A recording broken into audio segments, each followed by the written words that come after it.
that in mind, it is now time for talking points, ladies and gentlemen. And the first talking point is the recent WWE releases, the Dicks. There was one time when I released my dicks. Jesus Christ. It was outside. In Milwaukee. It was outside. Who, the tag team of Chadwick Dick and John Toland Dick have been released by WWE. Now, this leads to a question. What if we did that? We'd be outside and we released. This leads to a question. A lot of these young kids are being brought up from OVW, what many people say early. This was the case with these Dicks. Now they're released. They were given their chance. A short term, nothing more than a comedy. They were nothing more than a premature right out of the company. Is it their fault? Should they be penalized, or should they be shipped back down? Penalized? Or should they be shipped back down to? And I didn't mean it that way. Should they be shipped back down to OVW to better hone their skills? Because in most people's opinions, they were brought up a little too early. Frank. Yeah. They should be penalized. The rumor was that they went to OVW and were... They were there initially. They came from OVW Farm Camp. But after they were released, they went to the OVW show or behind the scenes, whatever. Oh. Now, I don't know. Behind the zipper, if you will. Yeah.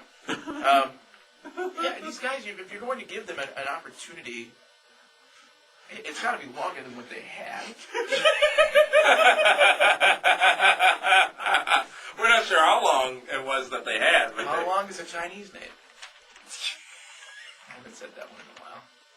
That just killed it. Get out of here. Cowboy Bob Orton was also recently released from his WWE deal. I think the time was there for him. WWE Hall of Famer. And I was watching WrestleMania 21 a couple of days back, and how great was it? And how many people actually appreciated his run-in with the cast when he came in and hit Orton's opponent, which I think was The Undertaker. And like, it was lost on so many people because it was WrestleMania 2. 3 years. 3 years. That's how long the memory goes. It was WrestleMania 2 where he caused the finish of the match between Mr. T and Hogan and Piper and who? Orndorff. Orndorff, yeah. Mr. Wonderful. It was a cast shot. But anyways, no, WrestleMania 2 was the boxing match. You're talking about WrestleMania 1. Sure. Roddy Piper and Mr. T were in the boxing match in number 2. And number 2. Anyways, the WWE Hall of Fame inductees have been announced, 2 of them anyways, Eddie Guerrero being the first. Now, with that in mind, a lot of controversy on our online Royal Rumble wrap-up because the statement was made by me that I'm sick of hearing about Eddie Guerrero. Well, I'll say that publicly again. I'm sick of hearing about Eddie Guerrero. I think that it is something that should be left behind. Think about when Owen Hart passed, when all these other people have passed in the wrestling business. You haven't seen such exploitation of their death as you have with this Eddie Guerrero situation. And I think it's sickening to the Eddie Guerrero family, while they may not realize it. I think it's sickening to all the other wrestlers that his death is being exploited so much. I mean, think about when they had, I think it was Orton, drive Eddie Guerrero's car out and run The Undertaker over with it and kill him. I mean, honestly, folks, these things, it's gone too far. I'm sorry for cutting you off. Yeah, great. Stop. As great as a wrestler that Eddie Guerrero was, and he would have continued to be, and this is just a guess on my point, is that because of the demographic that he brings to wrestling, they want to be sensitive to that and just linger on it as much as possible. That's the only reason why I can think they keep bringing him up, because there is a large... They keep bringing him up to make merchandise. Mm-hmm. It's business. Well, business. Right, which includes that the and Rey Mysterio. The Latino demographic, which is a very large wrestling part of viewership.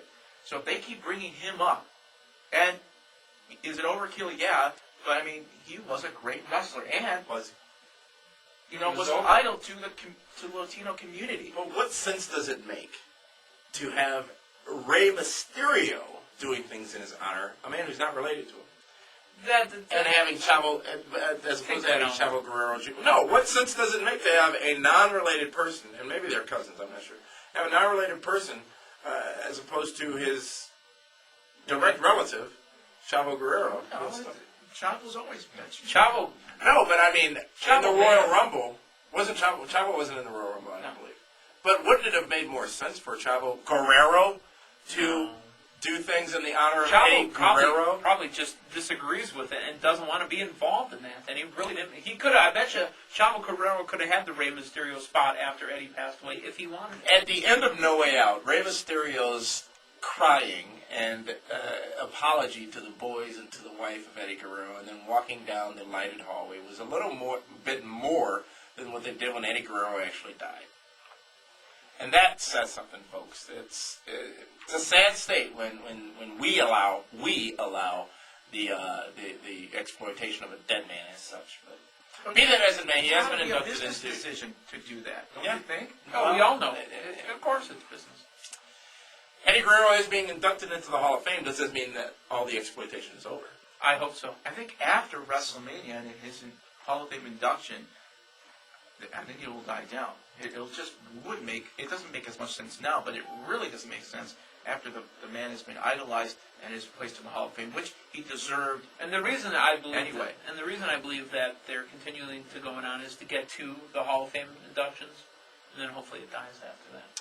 Bret Hart is also being inducted into the WWE Hall of Fame. He has said that he has not agreed to do anything physical for WrestleMania 22. He may appear as an inductee. That's about it. He's not even getting paid. I didn't realize that they paid most of the guys to come in and receive their Hall of Fame ceremony award. But Bret Hart says he is staying with his word, which is that he would never work for WWE again, and him not accepting a payday for the Hall of Fame induction is showing that he is committed to that. I know the hope is out there that there will be some involvement by Bret Hart in the McMahon Shawn Michaels match, which is just a done deal pretty much. But what does this really mean? Bret Hart accepting the induction into the Hall of Fame meeting. He wants it to be over with. Bret Hart wants it to be done. That would be his final involvement. Fine, goodbye, I love you guys. Done. That's what he wants. He wants a chance to say to the fans one last time. I thought that was his chance. No, Frank? that wasn't his chance. Yeah, no, I agree with that wholeheartedly. It's his time to say thank you and not bury the hatchet. I think that has been done behind the scenes. Him and Vince are, they're not friends, and they're not going to dinner with each other, but There's no need to then, be involved in a type of match. Now, would it, from a fan's perspective, be awesome just to have him come out? It would sell buys. That's It for would, sure. definitely. But he's really sticking to his guy. Give him credit for that. I'm not going to Even Damien's got to give him credit for that, for sticking to his guns and showing a little. They're going to get buys by simply having Bret at the Hall of Fame ceremony, because every Yeah, year that's why WWE there's been did involvement. it. I mean, Ventura did something at 04, and now at 05 it was Hogan coming out and doing one of the best run-ins in the history of professional wrestling. And, Where is Muhammad, the son? that was such a great angle and so sad that WWE let you. And now Daivari is just nothing. Right. It's a great manager, wrestler. But, I mean, he's not even He's speaking young, in he's Arabic young. anymore. He's young. Yeah, weren't we supposed to believe that he didn't speak English? But anyways, speaking of... I liked him. again, people who are local, because Sure. Sean Daivari was a local superstar here in the independent circuit. Milwaukee native Austin Aries has got a bit of free time on his hands, along with his tag team partner Roderick Strong. TNA recently released them from their regular duties by suspension because they chose to honor a commitment at the Ring of Honor show the night before TNA's last pay-per-view and risked missing their flight with the big East Coast snowstorm. Now, they made it there, made it to the venue 4 hours late, were still able to perform and be on the pay-per-view. TNA, however, has decided that due to the risk they chose to take, which was within their contractual obligations, they were the only two that didn't fly back when TNA made the request the night before. They are, again, have been suspended for 2 months and will not be appearing on any TNA cards. Now, TNA says that they are doing this because they have to protect their assets. They want people to work for other organizations. It's fine, but they've got to protect their assets and are making an example out of Roderick Strong and Austin Aries, Meathead. Do you think that would happen to Christian Cage, Jeff Jarrett, or any of the other ones? Is that going to happen every week now, or...? I saw you check your phone earlier in the program. So It didn't ring, though, did it? Did the viewers know? Because I'm slick like that. No, it would not have the Christian Cage. However, you look at a Jeff Hardy, who no-shows pay-per-views and isn't suspended but isn't used. So that's the old WCW mentality right there. Frank, is it fair? Is this really fair? Whatever. To Aries and Strong. Contractually, they decided to. And go within, their range. according to Austin Aries, within their contractual obligations, they were able to still, as long as they made it to the show, what have you, they were fine. They did not have to honor TNA's request to fly back, at that moment. It comes to loyalty. Mhm. And if you're going to be with one organization, you stick with them and say, my whole focus is to have TNA succeed. But Austin Aries is the head trainer for Ring of Honor, ROH. He's deeply entrenched in that organization, and really, I mean, if you go to AustinAries.com, you can read his actual words for what he has to say about it, and he says that he was literally between a rock and a hard place, did not know what to do. Abyss, and I believe Samoa Joe had already pulled out of the Ring of Honor show that night.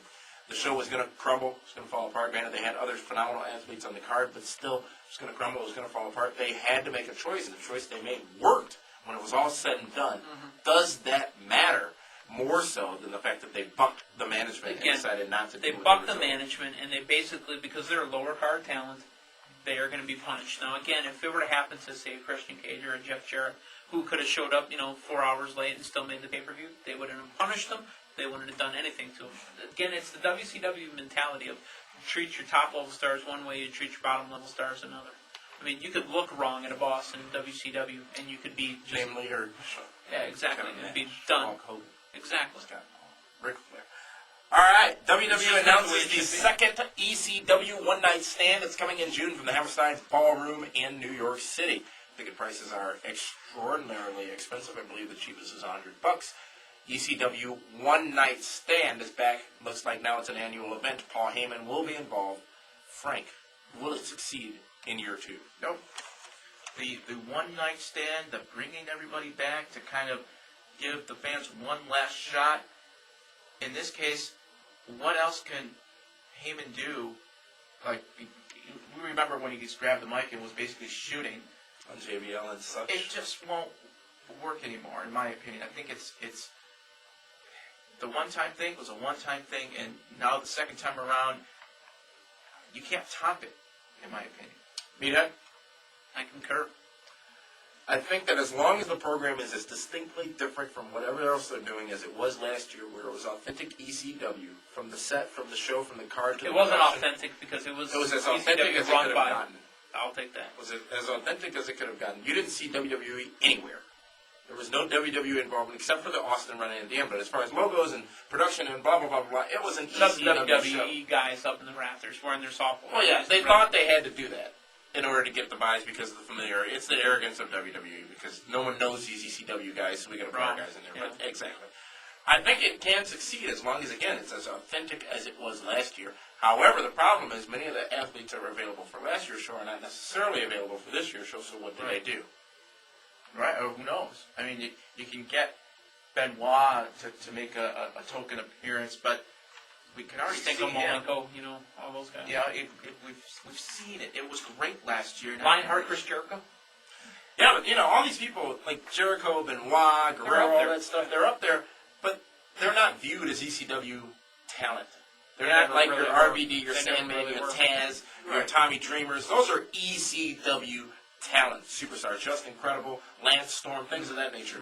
Throwing all those other people who spent a couple months there in there works and makes it legit, but you it's bring not Tommy the same. Dreamer back and have a great match where everyone just bleeds to death like crazy. But we've seen that, and it just I don't want it to ruin, which was an important part to everyone's wrestling viewing back in the early to mid '90s. And it would just be ruined again. You don't need to do it. Speaking of old-time shows coming back, Saturday night's main event will be live March 18th on NBC, the National Broadcasting Company. I guess the Olympics are done at that point. And The Olympics are on?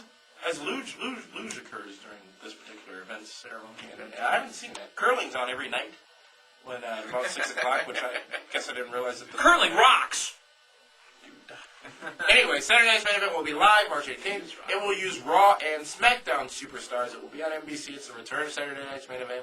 The first time since '92. No one remembers they had a '95 Saturday Night's Main Event where they simply showed highlights of WrestleMania 11. But anyways, it will be used to hype WrestleMania 22. I'm not sure how long it will be. I believe it's a 2-hour special.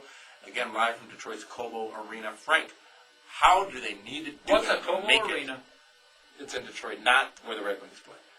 How do they make it so it's Saturday night's main event? Because they're using the old logo. They're trying to make it nostalgic. What do they need to do to make it right? This is live from Detroit. From Detroit, Michigan. The Motor City. And it would be 10:30 Central Time. No. This is a live primetime special. It's not replacing Saturday Night Live. Okay. How do they make it work? Greg was going to say put it on in prime time. That's what I say. It's gonna That's be the 11:30. main event. If you're a wrestling fan who knows back in the day, it was Saturday night's main event, and then once every couple months it was the main event, which one emanated from the Bradley Center here in Milwaukee where the Mega Powers exploded back in '89. How do you make it work? You throw a celebrity on there, and people. Cindy Margolis?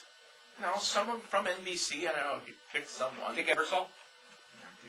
A celebrity. Bob Costas. Someone that will drive Oh, that's- the casual viewer that will remember wrestling. That's excellent. And will Frank's thrown through a loop now. I'm lost now. That was They need that a was tackle meatball. they need in my opinion, they need a celebrity to kind of bring in and then obviously showcase the WrestleMania matches. And Mita. They need to bring in Jesse the Body Ventura on a horse with Vince McMahon, so the two will be original commentary team once Have again. McMahon and Ventura on the stick. It could be McMahon and McMahon has to be on the stick because I don't think there was a Saturday night's main event that Monsoon called. No, it was It was McMahon always and Ventura. McMahon and Ventura, yeah. There was Piper was doing it a couple times when Ventura was on the announcer, what have you. But yeah, what do they have to do? What else? Anything? Bring back the old steel cage. The blue cage. Yeah, I hate it, but All they have to do, in my opinion, is the best part about Saturday night's main event was the opening sequence, where you had all the wrestlers standing there with their logo in the background, Yeah. just hyping up the event. Yeah. And then it opened with I forget the name of the song or whatever, and then it was Super Mario Brothers. and it had been taped, weeks ago. It's for the internet ruined wrestling, but that's what they got to do. Bring it back and make it feel just like Saturday night's main event of old. Who cares about alienating these new wrestling fans? So if you're not old enough to remember it, then don't watch. Right. But bring it back just like it used to be, because really that was the only difference in the show. It was just the opening. The rest of the show was just a wrestling show. I mean, they had their big matches. The Saturday night main event was the pay-per-view between. Compared to five watching big Saturday shows. Night's main event when you were watching Challenge or Superstars, Challenge and Superstars were just the big names. Oh, I got a message too. Were just the big names against nobody. You're blowing up. Yeah, Must be that meatball. I did not have gambling relations with Frederick T. Strong, or whatever his name was. The difference between Challenge and Superstars was it was just the main names versus jobbers. On Saturday night's main event is when the first time we saw the main names taking on the main names. If they're going to hype up WrestleMania, bring in a celebrity. You're looking for maybe a Pete Rose again? Chokeslam? Tombstone Power Driver? Something.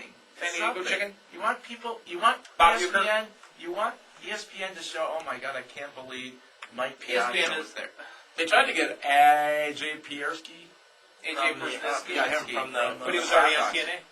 Yeah. Well, no, I think he turned it down because he had something else going on or what have you. But they're in Chicago, I guess, and whatever.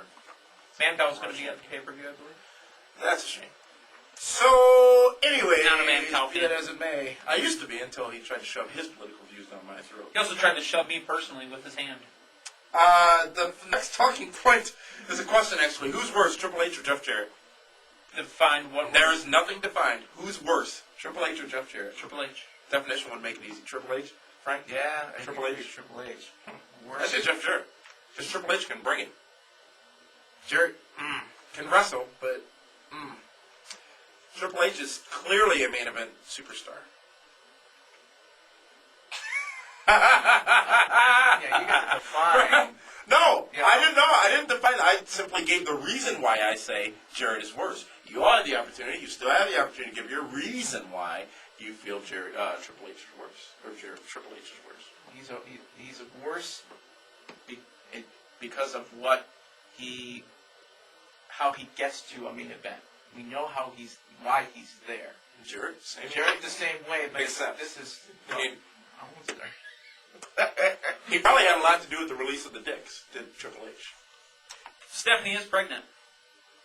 You were saying? No, I don't know. No, You know what? Triple H. 50%. No, I'm thinking about it. Everything you ran down, Triple H and Jared do equally. Equally. Thank God that, and this sucks that I'm saying this, but thank God that Christian is wrestling Monty Brown in the next pay-per-view, because that gives you an idea. He's going to have the belt for at least a month. Now, I am the furthest thing from a Monty Brown fan. I find him one of the most annoying wrestlers that are out there today, and doesn't have much in the talent department. It's human pounds. It's just, yeah. But anyways, period. At least it shows that. And we haven't seen a lot of Monty Brown lately, so We maybe went to talking from the dicks to the period. those two usually don't go together. Be that as it may, that is at least some indication that Christian's going to have the belt for about a month. We'll see what happens. I think it could be a long-term thing. So, is that how he rolls? With Christian having it. That's just how he rolls. Those were our talking points, ladies and gentlemen. Visit us and send us an email message. We'll be glad to reply to you. Every email gets a response, whether you like it or don't like what we presented to you, especially on the website. And you can also visit us on the message board at www. Thank you. Something happened in there. Sure. You want to finish it? Or? MaxSportsOnline.com. I was just trying to talk over to call. .com. Oh, like we tried to talk over your phone rating twice.